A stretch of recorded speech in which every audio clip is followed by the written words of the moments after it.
Hello, welcome to BKV hi tech school. हम लोग जीव विज्ञान का अपना तीसरा पाठ प्रारंभ कर चुके हैं, जिसमें कि मैंने कल पहला क्लास लिया था, जिसमें कि मैंने आप लोगों को बताया वनस्पति जगत का इंट्रोडक्शन दिया और साथ ही साथ मैंने वनस्पति जगत का प्रथम जो वर्गीकरण किया गया है शैवाल के बारे में भी मैंने जानकारी दिया। आज मैं आप सभी के सामने उपस्थित हूँ दूसरा दिन शैवाल के वर्गीकरण को लेकर। शैवाल को मैं बताया 3 वर्गों में शैवाल को बांटा गया है। एक को हम लोगों ने कहा था हरा शैवाल जिसको हम लोगों ने इसके वर्ग को क्लोरोफाइसी नाम दिया था। दूसरा जो वर्ग था इसका फियोफाइसी जो भूरे रंग का था, और तीसरा जो वर्गीकरण था हमने देखा रोडोफाइसी जो लाल रंग के शैवाल थे। इन तीनों पर हम चर्चा करना चाहते हैं।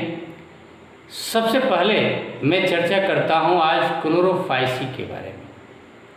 देखिए, मैं आपको जब शैवाल पढ़ा रहा था तो उसमें जो प्रमुख बातें थीं उनका मैंने जिक्र कर दिया था। अब इसमें मुझे समझाना उतना नहीं रहेगा कि समयुग्मकी विषम युग्मकी कौन है, जूस्पोर किसे कहते हैं, कहाँ पर पाए जाते हैं, लवणीय जल क्या है, अलवणीय जल क्या है, एक कोशिकीय कौन शैवाल है, बहुकोशिकीय कौन है, कौन तंतु रूप में पाए जाते हैं, कौन कॉलोनी के रूप में पाए जाते हैं, लाइकेन क्या होता है, ये सब बेसिक जानकारी मैंने आप लोगों को दे दिया। अब इसमें उन सभी चीज़ों को याद करते हुए, अगर आपने पहला क्लास नहीं देखा है तो देख लीजिएगा, है ना, लिंक मिल जाएगा आपको। तो उन सबको याद करते हुए हम अध्ययन करेंगे। यहाँ पर क्लोरोफाइसी के बारे में मैंने कुछ पॉइंट्स यहाँ पर नोट किए हैं कि क्लोरोफाइसी के बारे में सबसे पहले अगर कोई कहेगा तो क्या कहेंगे आप कि वो हरे होते हैं। कैसे होते हैं? हरे होते हैं। और दूसरी बात कि हरा क्यों होता है, तो इसमें क्या पाया जाता है, क्लोरोफिल पाया जाता है। और याद रखिए क्लोरोफिल भी इसमें कौन कौन पाया जाता है, तो क्लोरोफिल ए और क्लोरोफिल बी। हमने बताया था कल कि क्लोरोफिल को अलग अलग बांटा गया ए बी सी डी, और ये टोटल डिपेंड करता है कि कौन कितनी मात्रा में किस इंटेंसिटी पर सनलाइट को ट्रैप करते हैं, है ना, अलग अलग। तो ये होता है ए, इनमें पाए जाते हैं ए और बी। इसके बाद है मैं आपको बताने वाला हूँ, देखिए स्टार्च के बारे में कि क्लोरोफाइसी के जितने भी सदस्य हैं उनके अंदर संचित भोजन, जैसे गेहूं का पौधा है तो गेहूं में जमा रहता है ना कार्बोहाइड्रेट, स्टार्च रहता है, चावल में स्टार्च रहता है ना। तो ये जो भी स्वपोषी होते हैं उनके अंदर भोज्य पदार्थ कुछ न कुछ संचित होता होगा। तो ये शैवाल है, तो शैवाल के अंदर, शैवाल की कोशिकाओं में, इनके शरीर में कौन सा भोजन जो है संचित रहता है, तो मैं बता दूं इनके भोजन जो है स्टार्च के रूप में संचित रहते हैं, और उनको स्टार्च सैक के नाम से जाना जाता है, और उसको हिंदी में स्टार्च सैक को पायरिनाइड कहते हैं। पायरिनाइड छोटी छोटी थैलियाँ होती है या तेल बूंदक के रूप में, देखिए मैं यहाँ लिखा भी तेल बूंदक के रूप में, और इसके अंदर तेल का जैसे बूंद होता है उसको आप समझ सकते हैं कि तेल के बूंद में क्या होगा, तेल होगा। उसी तरह इनके अंदर थैली होती है और उनके थैली में स्टार्च भरा रहता है, उसको स्टार्च सैक कहा जाता है। और ये एक शैवाल में एक भी हो सकता है और एक से अधिक भी हो सकते हैं, ये याद रखना है, जिनमें कि स्टार्च भोजन के रूप में जमा रहता है। ये मैंने बता दिया, यहाँ पर भी मैंने इसका जिक्र किया था। इसके अलावा अब मैं बात करूँ सेलुलोज क्या लिखा हूँ, तो सेलुलोज के बारे में देखिए इनका जो कोशिका भित्ति होती है, इनको सबसे पहले तो शैवाल को पौधों वनस्पति में रखने का कारण यही था कि इनके अंदर कोशिका भित्ति होती है, और जिनमें कोशिका भित्ति नहीं होते उनको जंतु में रख, जैसे हम लोगों के शरीर में, हम लोगों की कोशिका में कोशिका भित्ति नहीं पाई जाती है, इसलिए हम लोग जंतु वर्ग में हैं। अगर हम लोगों की कोशिका में भी अगर कोशिका भित्ति पाई जाती है तो हम लोग वनस्पति होते हैं। पादप कोशिका और जंतु कोशिका में सबसे प्रमुख जो अंतर है वह यही है कि हम लोगों के अंदर, हम लोगों की कोशिकाओं में कोशिका भित्ति नहीं पाई जाती है, और पौधों की निशानी है कि पौधों की कोशिकाओं में क्या होगा, कोशिका भित्ति होगा।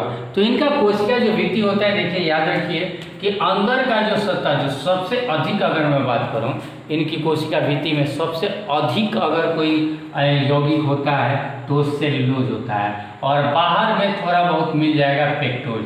यह पेक्टोज क्या करता है, वह शैवाल को जो कवरिंग कर देता है बहुत हार्ड कर देता है, जैसे दबने से जल्दी से दबेगा नहीं, टूटेगा नहीं, टूटने से बचने के लिए हार्ड कवरिंग होता है, पेक्टोज की कवरिंग होती है, और अंदर वही जो कोशिका भित्ति होती है याद रखिए वो सेल्यूलोज की बनी होती है।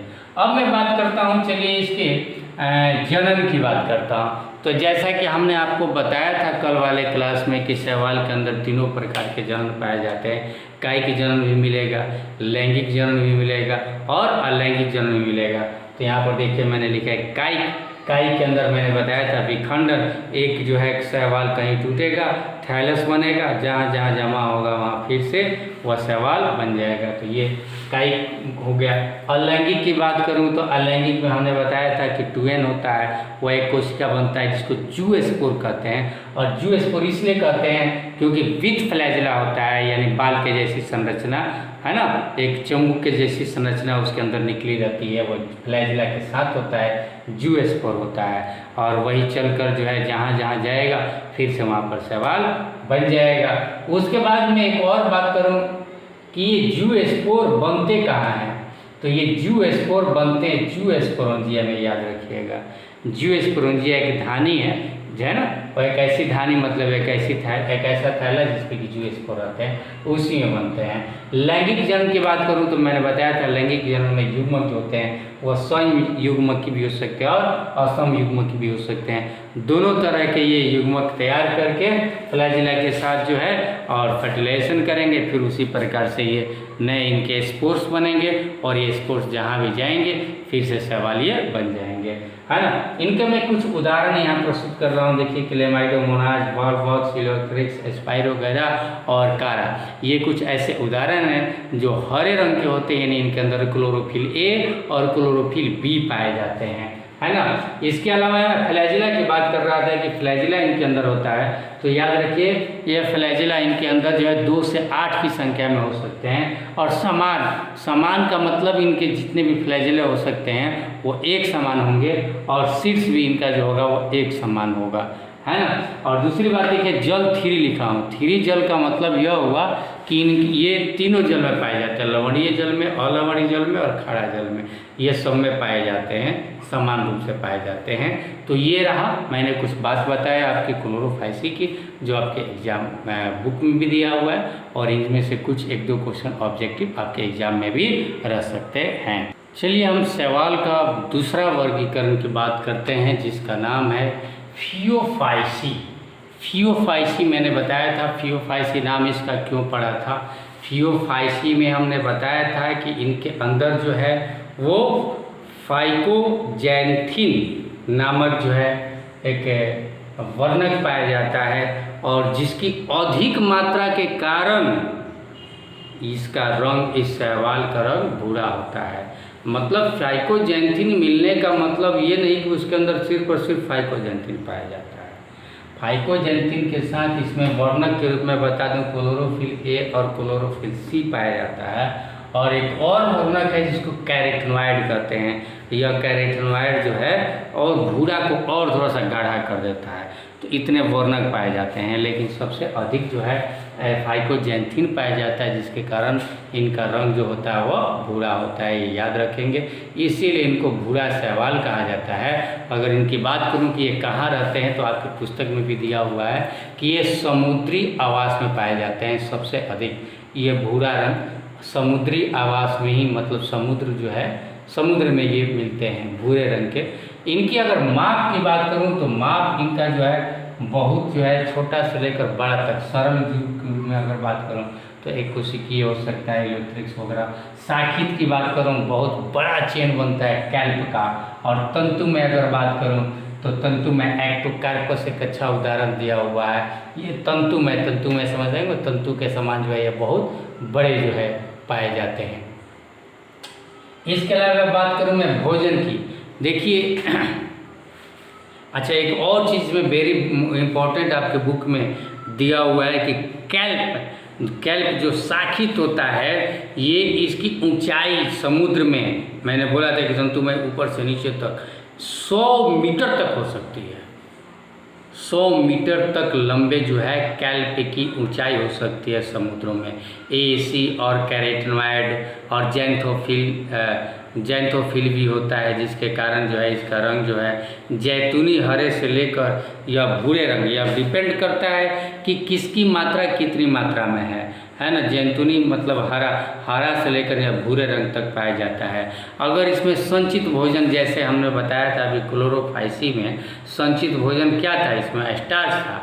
इसमें संचित जो भोजन होता है वह कार्बोहाइड्रेट के रूप में ही होता है, लेकिन कार्बोहाइड्रेट का और भी बदला हुआ रूप है, कार्बोहाइड्रेट का ही बदला हुआ रूप है लैमिनेरिन तथा मैनिटोल भी उसको कहा जाता है। जो शैवाल में कार्बोहाइड्रेट के रूप में जो भोजन संचित रहता है उसका क्या नाम है, आपके एग्जाम में आ सकता है, तो उसी का नाम है लैमिनेरिन अथवा उसी का नाम है मैनिटोल। ये आपको याद रखना चाहिए। इसके अलावा आप कायिक कोशिका की अगर बात करूं तो इसका कोशिका भित्ति किस चीज़ का बना होता है, तो अभी मैंने बताया था कि कोशिका भित्ति का आंतरिक जो संरचना होता है, जैसे कि हमने क्लोरोफाइसी में देखा था, क्लोरोफाइसी में जो कोशिका भित्ति होती है वो आंतरिक सेलुलोज की बनी होती है, और क्लोरोफाइसी में बाहर का जो होता है पेक्टोज, लेकिन इसमें बाहर जो है पेक्टोज नहीं होता है। इसमें बाहर देखिए मैंने लिखा भी है, एक और पदार्थ है जिसको हम लोग एल्जिन कहते हैं, या एल्जिन का यह परत जो है बाहरी रूप में पड़ा रहता है ना। तो ये कोशिका भित्ति का बात किया, जो पौधा होने का सबूत है, पौधा होने का प्रमाण है, यह एल्जिन का जेलेटिनी परत होता है, जिससे हार्ड नहीं, जेलेटिन समझ रहे हैं, जेल के समान ही क्रिस्टलीय चमकदार होते हैं। ये बुरे सवाल कहीं भी पाए जाते हैं समुद्र में तो दूर से ही ये नज़र आते हैं, चमकदार होते हैं। और चमकदार होने का कारण भी यही होता है कि इनकी कोशिका भित्ति के ऊपर, इनके सतह के ऊपर ये एल्जिन नामक का जो है क्रिस्टल चमकदार जो है एक लेयर इसमें पाया जाता है। अब इसके बाद देखिए प्रोटोप्लास्ट में कवक के अतिरिक्त केंद्र में लवक यानी क्लोरोप्लास्ट, लवक के अतिरिक्त इसके अंदर अगर बात करूं मैं तो रसधानी तथा केंद्रक होता है। अब ये रसधानी तथा केंद्रक तो समझ रहे हैं, अब इनके शरीर में जैसे ये होता है रसधानी कहते हैं, ये केंद्रक होता है, और रसधानी ये पादप, इसका कोशिका भित्ति बना लीजिएगा। रसधानी में कुछ नहीं, हवा और जल की मात्रा भरी रहती है ना, इसी को रसधानी कहते हैं। इसमें अगर कोई चाहे तो इस रसधानी में पौधे जो होते हैं वो अपना भोजन भी संचित रखते हैं, है ना। तो जैसे कि मैंने बात की यहाँ पर भोजन की, कार्बोहाइड्रेट मैनिटोल या उसी को लैमिनेरिन भी कहते हैं, ये इस अपने मतलब इस रसधानी में जमा कर सकते हैं। इसमें देखिए संलग्न होता है, एक और चीज़ दिया हुआ अंत अस्तर नहीं दिया हुआ है, अध अस्तर से क्या समझते हैं। देखिए ये कोई जीव है और ये दीवार है ना, और दीवार में ये टकरा गया और सट गया और यहीं पर अपना जीवन यापन करने लगा। शैवाल जो है इस प्रकार के भी जीवन यापन अपना करते हैं। जैसे आप समुद्र की बात करेंगे तो समुद्र में बहुत सारे पत्थर रहते हैं, स्टोन रहते हैं, रॉक्स होते हैं, और उस समुद्र के अंदर जो है बहुत सारे शैवाल जो हैं उस चिपके हुए रहते हैं। उस तो चिपकने का जो स्थान होता है उसी को कहा जाता है अध अस्तर, जिसको इंग्लिश में हम सबस्ट्रेटम का नाम देते हैं। बायोलॉजी में सबस्ट्रेटम शब्द कहीं भी रहेगा तो समझेंगे अस्तर, जहाँ से जीव जो है सटकर अपना जीवन यापन करता है। और इस सबस्ट्रेटम में एक खास बात होती है कि वृंत का मतलब होता है एक तना का मतलब एक उंगली के जैसा संरचना, डंठल, जिसको डंटी कहते हैं। और डंटी में कुछ इसका भाग जो है इस कदर लगता है, देखने पर लगेगा कि ये पत्ता के समान होता है। हमने यहाँ पर समझने के लिए स्ट्रक्चर बनाया है ना, कि डंठल या डंठल में पत्ता के समान स्ट्रक्चर बना हुआ है। वह डंठल और पत्ता के जैसा संरचना जो होता है उसी में क्लोरोफिल की मात्रा अधिक होती है, जिसके कारण वो स्वपोषी होते हैं, यानी प्रकाश संश्लेषण का वो अंग कहा जाता है जो स्थान होता है। अब मैं बात करूं इसके कायिक जनन की बात करूँ तो कायिक जनन में विखंडन होता है। हमने बताया था विखंडन में 1 से 2 टुकड़े होंगे, थैलस के रूप में बनेंगे, फिर से ये हरे शैवाल के रूप में ये जन्म जाएंगे। इसके अलावा इनमें जो अलैंगिक प्रजनन की बात करूँ तो अलैंगिक प्रजनन में जू स्पोर बनता है। जू स्पोर की अगर बात करूँ तो पुनः जू स्पोर में बता दूँ कि ये फ्लैजिला युक्त होते हैं, यानी इनके अंदर कसाव होता है, चामुक के जैसा इनके अंदर आकृति पाया जाता है, जो जल में इसी तरह तैर कर जो है एक जगह से दूसरी जगह जा सकते हैं। और इसमें खास बात है इस फाइसी में कि इनके जो फ्लैजिला होते हैं वो छोटे बड़े हो सकते हैं, मतलब एक आकार के नहीं पाए जाते हैं। और ये जुड़ने का स्थान जैसे हेड टू हेड ऐसे नहीं जुड़ते हैं, पार्श्वीय मतलब ये अगल बगल ऐसे जुड़ते हैं, है ना। एक जू स्पोर दूसरे जू स्पोर से अगर जुड़ेगा लैंगिक प्रजनन में तो पार्शियल जुड़ेगा, या एक जो शैवाल होगा दूसरे से तो ऐसे नहीं जुड़ेगा, जब जुड़ेगा तो ऐसे पार्शियल रूप में इसमें पाया जाता है। लैंगिक प्रजनन की बात करूं तो इसमें मैं बता चुका, आपको पढ़ा चुका हूँ, समयुग्मकी भी हो सकता है, असमयुग्मकी भी हो सकता है। विषम युग्मकी मतलब इनका आकार अलग अलग हो सकता है, असमयुग्मकी कोई विषम युग्मकी भी कहते हैं, है ना। और ये जल में इनका युग्मक जो होगा अलग अलग आकार का, नर और मादा युग्मक, मादा युग्मक जो होता है वह बड़ा होता है, नर युग्मक जो है साइज में छोटा होता है। और ये दोनों मिलेंगे तो जल में ही मिलेंगे, अंडधानी में भी मिल सकते हैं, है ना, किसी किसी प्रजाति में। इसके अंदर जो है पायरिफॉर्म नाशपाती आकार का इनके अंदर अंडा इनका युग्मक होता है। और इसके पार्श्व में, मतलब पार्श्व में का मतलब फिर समझा रहा हूँ कि एक तो नाशपाती के आकार का इनका युग्मक होगा, नाशपाती का आकार आप समझ रहे हैं, और बगल से, ऊपर और नीचे से नहीं बल्कि बगल से, पार्श्व से इसके अंदर फ्लैजिला निकले हुए रहते हैं। और इसका उदाहरण जो है आप समझ सकते हैं, एस्कोकार्पस का मैंने नाम लिया, डेक्टुयोटा का नाम लिया, लेमिनेरिया जिसमें कि लेमिनेरिन सबसे अधिक पाया जाता है। इसके अलावा सरगासम की बात करूं और फ्यूकस की बात करूं तो ये सब फियोमाइसी के कुछ उदाहरण हैं, जिनके जो शैवाल के उदाहरण हैं, और इनके रंग जो होते हैं वो भूरे रंग के पाए जाते हैं। तो चलिए अब हम बात करते हैं अपने शैवाल का तीसरा जो वर्गीकरण है, रोडोफाइसी जिसका नाम है। देखिए रोडोफाइसी में सबसे प्रमुख बात याद रखिएगा कि एक तो ये लाल होते हैं, और लाल क्यों होते हैं तो लाल होने का कारण इसमें बताया था कि फाइकोएरिथ्रिन एक पिगमेंट है, एक वर्णक है, जिनकी अधिकता के कारण, जिनके बाहुल्य के कारण इनका रंग लाल होता है।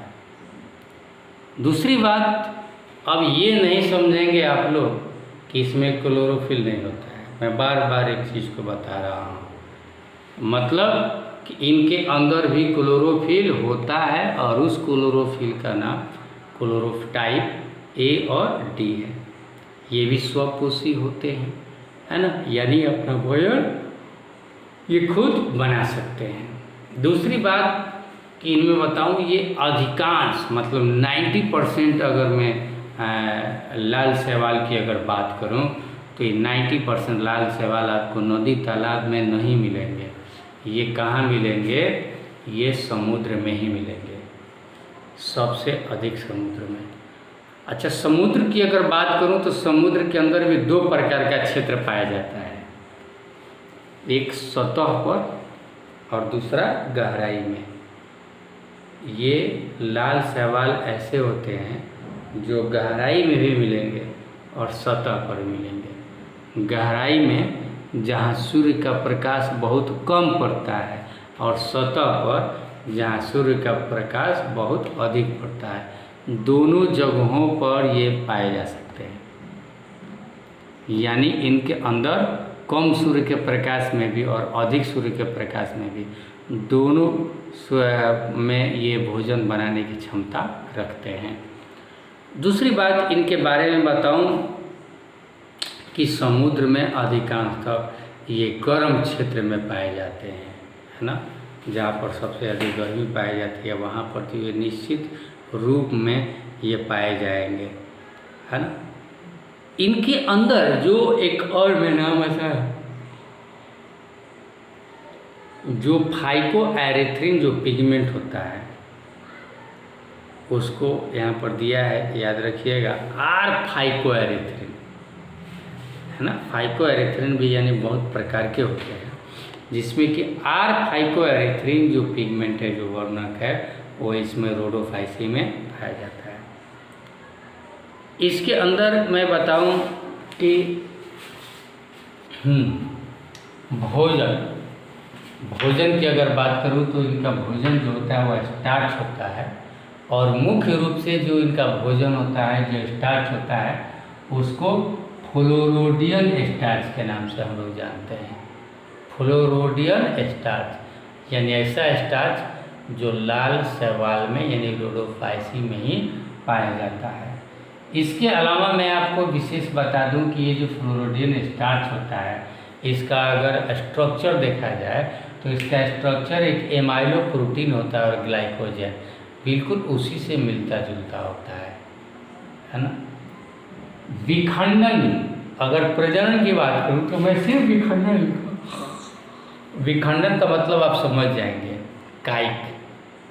कायिक प्रजनन होता है, यानी इनका शरीर जो है 2 या 2 से अधिक टुकड़ों में विभाजित हो जाएगा, थैलस बनेगा, और थैलस के बाद पुनः ये शैवाल में बन जाएंगे।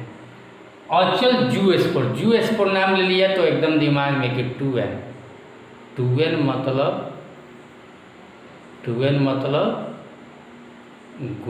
द्विगुणित कोशिका, युग्मक नहीं है, यानी एक ऐसी कोशिका जिनमें क्षमता है कि वह बीज के समान है, बिना लैंगिक प्रजनन का बना उसके शरीर में, वह बीज के समान है, जिसको जूस्पोर कहते हैं।